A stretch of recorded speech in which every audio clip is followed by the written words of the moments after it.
It's not in the face! Thank you.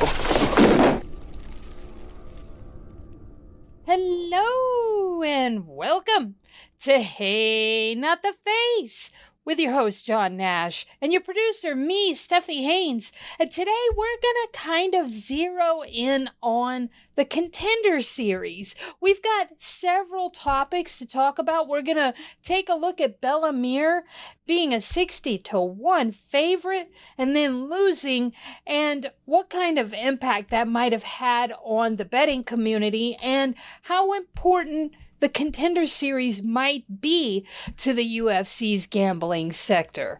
We're going to talk about Paulo Costa and some things that he recently said about other fighters. We're going to talk about Kevin Holland. And of course, we always start off with updates and filings for the UFC antitrust cases, so we will definitely be talking about that a little bit too. But before we do any of that, I'm going to recommend that you pick up a paid subscription because we divide our shows into two parts. You get the first half for free, but the second half is behind a paywall. And what that does is it helps you get access to that paywall content, and it helps us keep the lights on around here because it gets kind of expensive paying for software and for websites and for this and that and the other. You know the drill. Just pony up $5 for us, please, and thank you. And if you cannot afford that, please share our work because that also helps us. We're across all the platforms. We have a YouTube, we have Blue Sky, we have Twitter, we even have Threads. So please, please, please share our work and subscribe. Now, John, how the hell are you? Fairly good. I've been a little horrified the last couple of days. I don't know about you. I don't want to bring everybody down, but I've been kind of preoccupied with that video coming out of the China-Nepal border from the landslide. Oh my God. That one where they're showing the front of that beautiful hotel and all those people are walking and then it's just everything just is engulfed. My goodness. And then you have the one video where there's an influencer and the water is rushing right behind him and he stops for a fucking selfie. Okay. You know, we're going to have I'm sure there might be several influencers that were lost and were lost by taking selfies. And maybe we'll get their media at some point, seeing them take photos of themselves, which is, I mean, I'm not trying to laugh. I mean, I can laugh at them individually for doing something stupid, but for everybody else, it's horrific. It reminds me of the video we got after the tsunami in Japan. Mm-hmm. And just how sad you see these little people running away in the distance and you just know they're not going to make it because, you know, as slow as that water looks like, oh, it's just water. My God, it's moving mountains. So did you see that giant boulder? Like, yes. Wow. I mean, that is something that hasn't happened in 20,000 years for a glacial, because that was part of a glacial polar cap or something like that they were saying. And it hasn't happened in 20,000 years, the movement of one of those things. And it just got washed right down there like it was nothing. Well, it was the Younger Dryas, I guess, was the last time it happened 20,000 years ago. So that sounds about, I mean, that's possible. That's the last mass warming. So we had, you know, what was the Tethys Sea? No, not the Tethys Sea. The one with the Caspian Sea used to be, the flows that came in. That probably was moved during that. See, this is me knowing my brief amount of geological history. Geological history here. So it's it's something I bizarrely got into a lot at one point. So it doesn't help much in analyzing fight business, though. I'll tell you that. Yeah, right. But you know what? My heart goes out to all those people out there because, you know, that sucks. It really does. Yeah, it's just, and there's nothing you can do about it. All these fake action star guys thinking, oh, I would run away. You ain't doing shit when millions of tons of water, dirt, and ice is coming towards you. You're just not doing anything. So if everybody has a chance, I would donate to a reputable, I don't know what a reputable charity over there is. I would do some investigation and then donate if you have some spare bucks, because those people are going to need it. Indeed. Now, I guess we should get down to it. But you know what? I need to back up for 1 second. You know how we talked about Dolly Parton had passed in our last episode, and now, right after we recorded, Tim Curry passed, and now the guy that did the voice of Optimus Prime has passed too. That's okay. I mean, I'm not trying to mock that. I'm just like, is that the three? They always say it comes in threes. Peter Cullen was the voice of Optimus Prime, right? Yes. So yeah, so that's I wasn't sure if you knew if you were into that. I'm sorry. Yeah. He had such an identifiable voice. I mean, we're talking like Morgan Freeman, James Earl Jones style, identification. Yeah. I mean, I watched Transformers as a kid. I was not a massive fan. It kind of like it left my memory pretty quickly after it aired. The movie though. I do remember watching the movie once, and with Orson Welles' voice in it. That was actually strangely good for kids, entertaining for my age group, but it was not a program I was very much into. Transformers, robots in disguise. I love Transformers. Yeah, well, it was better. It was better than G.I. Joe, because even as a kid, G.I. Joe drove me nuts, because it's like they're a military unit, but no one ever dies, and Cobra was pathetic, so that always got me. So true. I did like the Justice League though. I watched that. Oh, that Super Friends? Yes. That was I was big. And the Legion of Doom, when they would fight the Legion of Doom, my God. I mean, Indeed. If you ever listen to me on, If the Shoe Fits, I'm a Legion of Doom fan. All right.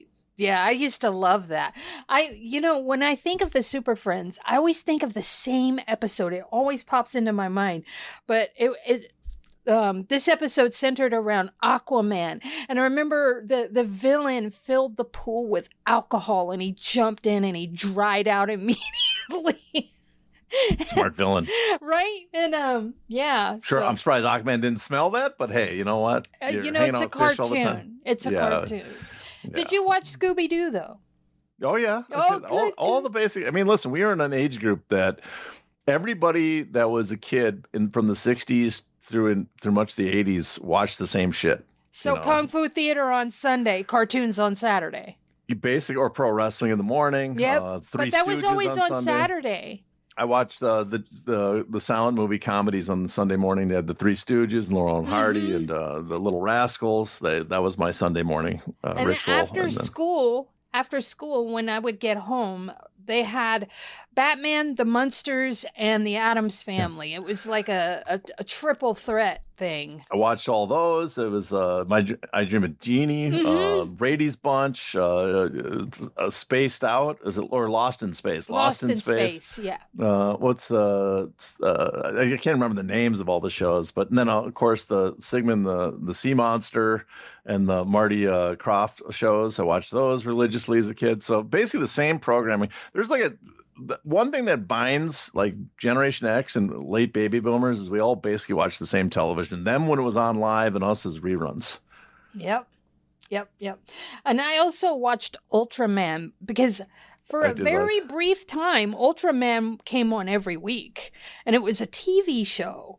And so I watched Ultraman every week for, I don't know, maybe 2 years, and then in syndication.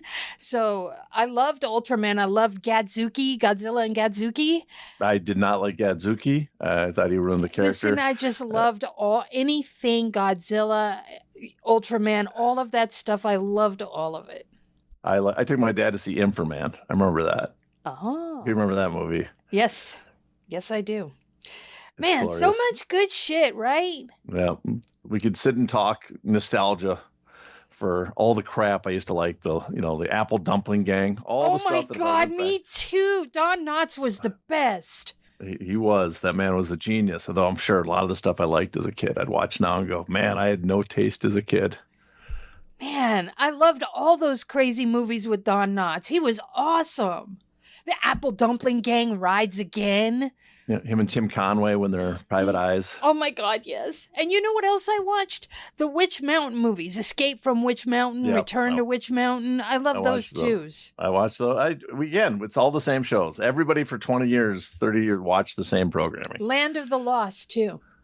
Oh yeah. Yeah. The Golden Sea Slacks. Oh my God, yes. How do you, man, let me tell you, that TV really was good back then.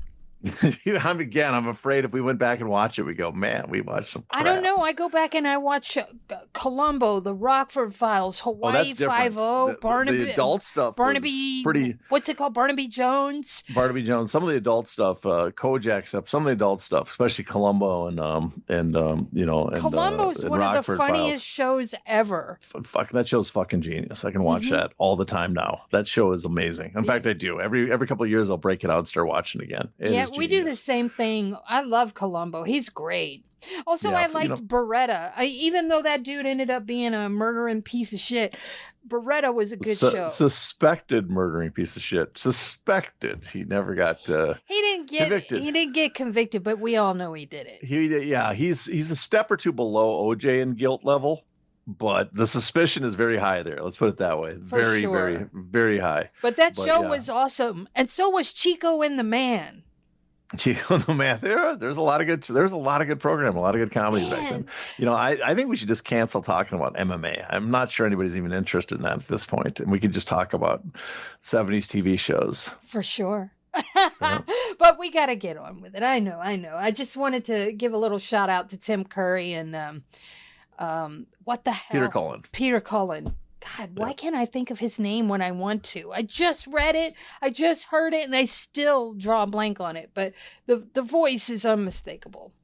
Anyways, let's get down to it. Everybody knows what I'm going to ask you right now. Are there any new filings or updates in the UFC antitrust cases? Yes, there is. Well, first, one is a notice of something that's not a filing. It's a filing that didn't happen. Normally, it used to be like 30 days. There was a 30-day delay before a transcript was available. And I went to go get the transcripts for when Sean Shelby and Mick Maynard appeared a little over a month ago. Remember that at the beginning of July? Mm-hmm. Actually, end of June and beginning of July. So they should have been available. And those are not available until September 28th. And I don't know if that's a change in policy or if that means they are looking to redact some stuff from that before the transcripts are available. So that's one thing. We don't have the transcripts to look at yet for those ones to go. We had, we talked about it. We talked with Gelke about it. We got notes from other people who were in attendance, but it would have been good to see the actual transcripts to see what we missed. But we did have some filings, both of which were filed on August, I believe, 26th or maybe 24th for one of them, but both this week. The first one is for the Johnson v. Zuffa case. Again, everybody is aware there's multiple cases been filed against UFC. They're all kind of related, but there's Johnson v. Zuffa, which picks up where Lee v. Zuffa left off. Lee, if you don't know aware of that one, that Lee was the case that was settled for $375 million. It's a class action seeking. It was an antitrust case. This is seeking to be an it was a class. Let me rephrase that. It was an antitrust case that became a class action. This is an antitrust complaint as well, seeking class action status as well. In addition, there's a case called Sirkunov v. Zuffa, which is looking to represent fighters that signed the arbitration agreements, class action waivers, so they cannot take part in the lawsuit. And then there's the Phil Davis case, Phil Davis v. Zuffa, who's seeking to represent fighters outside the UFC and not seeking any damages. So those are all the cases. This one was filed as part of the Johnson v. Zuffa. It's a supplemental fee brief. And this is just a fee dispute that grew out of the discovery fights in the main Johnson antitrust case. So a little background, the plaintiff's counsel won a motion to compel better interrogatory responses back in January of this year. And under Rule 37, I'm not going to go through all the subtext, the sub-rules, the subsections, I should say. A court that grants a motion to compel must award the winning side its reasonable fees for bringing that motion, absent narrow exceptions. So Judge Boulware already found in July that none of those exceptions apply. So the only question left is how much. Plaintiffs had already asked for $175,831 in fees and $4,000 $53, and this is very important, 41 cents in costs back in February. The court told them the request needed better itemization. So this supplementary brief includes the itemization, and you can go through it. It's kind of interesting. It includes the various attorney fees, which makes me want to become an attorney. So most noticeably, the highest paid person, a person we had on the show, Michael Delangelo.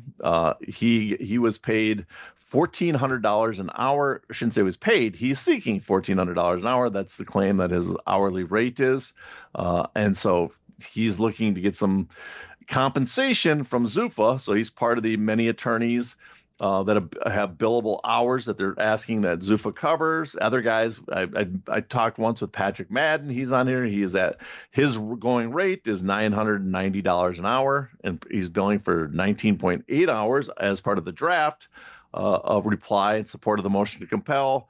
And then he has a few more hours under the negotiating draft stipulations. So you start adding them all up, and that's how we eventually get to the grand total of $181,000, I believe it is, in that ballpark. Part of their cost, they asked for that $4,053.41 is computer research, takes up the majority of it, $3,300, and then travel, the air transportation, ground travel, meals, and lodging. So that's that part. And so I guess with this itemized list, the judge can maybe knock it down if he thinks it's unreasonable. If not, that's the amount Zuffa is going to have to pay for this portion of the case that the judge ruled that they have to cover. The other filing comes not from the Vegas courtroom where the Johnson v. Zuffa and the other cases are going right now. It comes from the Ninth Circuit up in the Bay Area. And that is a reply brief for the Circana v. Zuffa case. And this is an interlocutory appeal. And I always tend to not do this. I'm going to define interlocutory for people because I always end up usually going forward before explaining the definitions. And this is, let me put on my Jason Cruz hat to get this accurate. An interlocutory appeal is an appeal of a court order that's made before the underlying case has reached a final judgment. So while litigation is still ongoing in the trial court. So in this case, they're asking for a ruling why the Johnson v. Zuffa and Circana v. Zuffa cases are ongoing.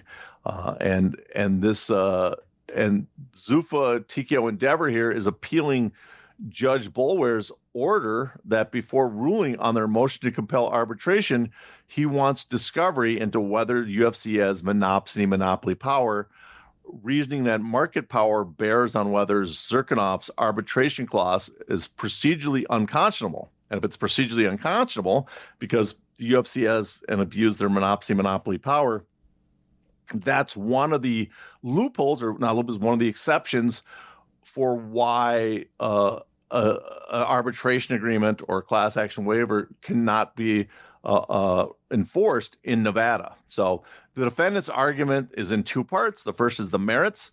The Federal Arbitration Act, which is one of the worst rulings we've had, one of the worst, in hindsight, one of the worst things we passed in the 20th century, only permits arbitration-related discovery when arbitration is actually an issue, and under Nevada law, that requires a threshold showing of substantive unconscionability before procedural unconscionability discovery is even relevant.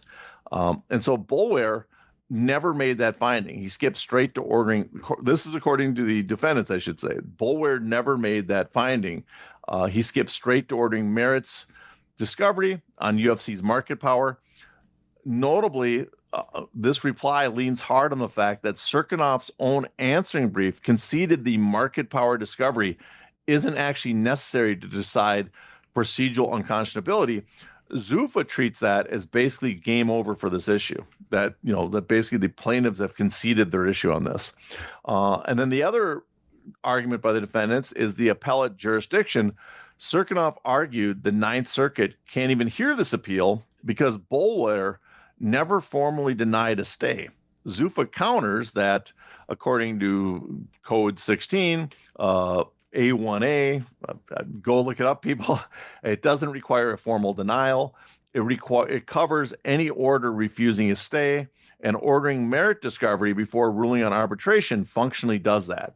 So the defendants here, they lean in on the 8th Circuit's BSI group and 3rd Circuit's Coleman hearing. They cite both those to support that reading and to try to distinguish this circuit's own Van Dusen and Hansen precedents. Again, you're going to have to check those up on your own. Maybe Fred Garvin will do that. I'm sure he might, which Cirkunov relies on. And so that is the appeal they're doing right now. One thing worth flagging, this reply brief explicitly attacks Cirkunov for citing briefing from the Johnson case, which is a different case with different. Technically, it's a different case. They're related, but it's a different case with different non-arbitration bound plaintiffs to argue substantive unconscionability was litigated. Zuffa calls that blatantly incorrect and procedurally improper. And that's, I guess, you could say that's a live tension between how the two cases are being run in parallel. So that's something we're going to have to keep track of going forward. Now, regarding the substantive unconscionability versus the procedurally unconscionability, which is the kind of the root of the argument here. Procedural unconscionability is about how the process of how the contract came to be. Was there unequal bargaining power? Was it a take it or leave it contract of adhesion? Did one side have no real opportunity to negotiate or understand the terms? And was there any deception or unfair surprises? It's about the circumstance of the formation. Substantive unconscionability is about the content of the contract itself. Are the actual terms oppressive, one-sided, or unfair on their merits, regardless of how they got there? So Nevada law requires both to invalidate a contract of unconscionability. So you can't strike down a clause just because the negotiation was lopsided if the clause itself is perfectly reasonable, and you can't strike down just because the terms are harsh if there was a fair arm's length negotiating to reach them. So this is the crux of the case for Cirkunov, and this is what they're trying to appeal. Zuffa's argument here is that if a plaintiff hasn't even attempted to show the arbitration clause's terms are substantively unfair, there's nothing for procedural unconscionability to combine with. Evidence about how the deal was struck is irrelevant in isolation because Nevada law won't invalidate the clause on procedural grounds alone. So ordering discovery into the negotiation process, which covers the procedural unconscionability, without first finding some thresholds showing of substantive unconscionability, is in their view ordering discovery towards a legal dead end. Discovery the Federal Arbitration Act doesn't permit unless it's actually necessary to resolve arbitration. So I hope that helps people get an understanding of that. But there's a lot, obviously, if you follow the case, there's a lot riding on this, because if the Ninth Circuit decides not to listen to this right now, then it goes back to Judge Boulware, and we can begin doing discovery with Cirkunov already. And if the court rules in Zuffa's favor, then they might compel this case to actually go to arbitration instead of discovery, because Cirkunov has an arbitration agreement, as he's one of the fighters covered by that. So a lot riding on this on the overall.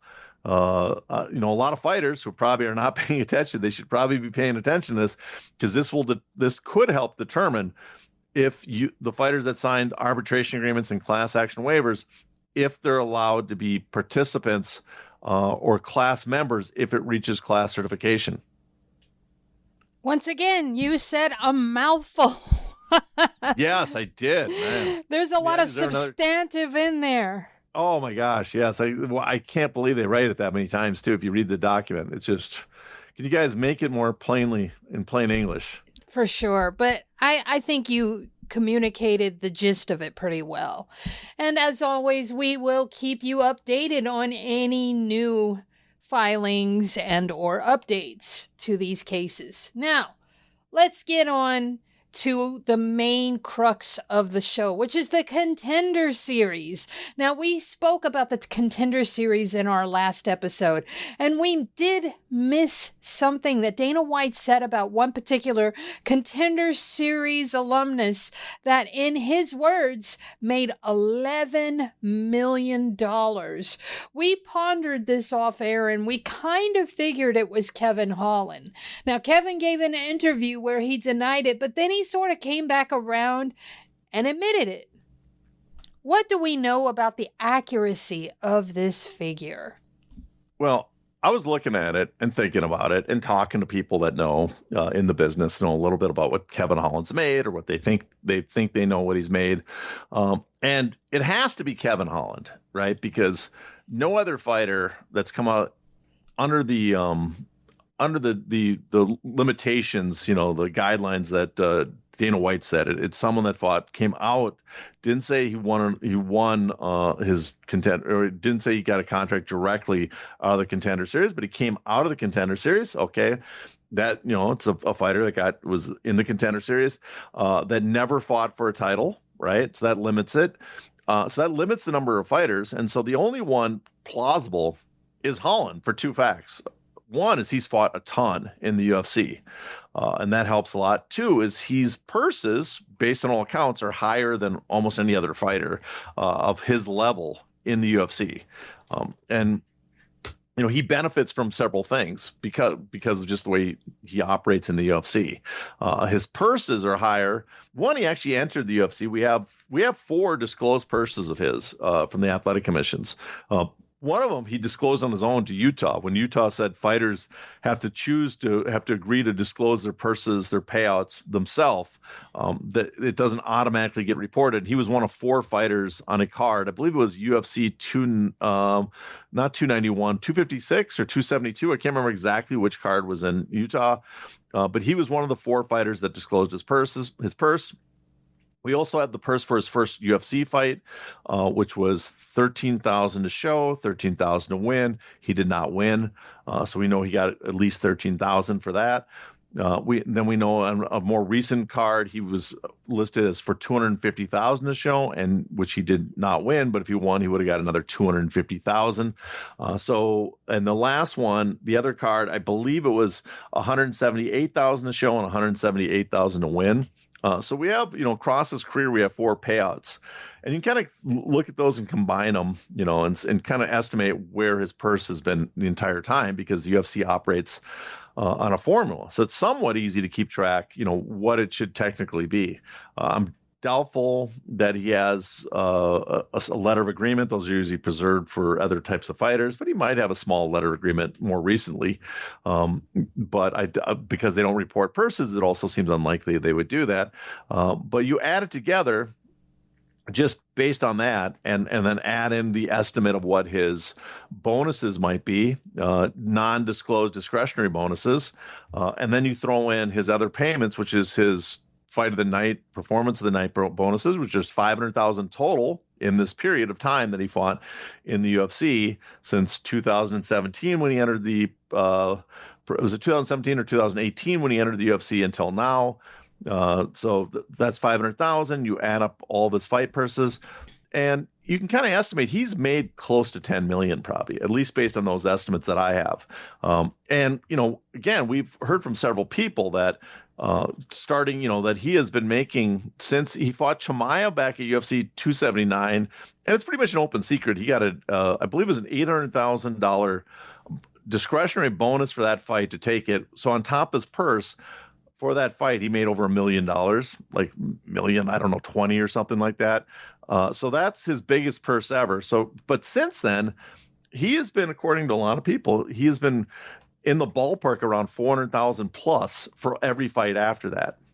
So again, you start approaching 10 million when you add all that together. The problem is, I do think it seems unlikely to me that he hit 11 million. It's possible. It's possible that there might be a few fights in there that the UFC, for whatever reason, paid him a bunch more than even what other people are estimating or other people have heard. But it seems unlikely. Well, my guess is, maybe he got close to 11 million. Maybe he's really made 11 million. But one of my guesses is that they're rolling in his outfitter kit sponsorship money, right? His compliance pay, which totals about $350,000, maybe a little more during his whole career. You throw that in. And also there's sponsorship he gets through the UFC from two sponsors. I believe he's a sponsor for BioSteel and for Jose Cuervo, who are UFC sponsors. And the UFC, we've talked about this in the past, one thing they do is certain sponsors will set aside a certain amount of money that are going to go to the fighters, maybe 10% of the overall money they're giving to the UFC. But the sponsors themselves don't go out and pick the fighters. They have the UFC pick the fighters. The UFC gets the money, and that certain amount of money is supposed to pay for spokespeople from UFC fighters to operate as spokespeople for the product. So it's my guess too, maybe if you it would make more sense, I think it'd be more plausible to reach that 11 million mark if we're also including. To access the bonus content of this episode, you must be a paid subscriber. To do that, go to heynottheface.substack.com and subscribe today.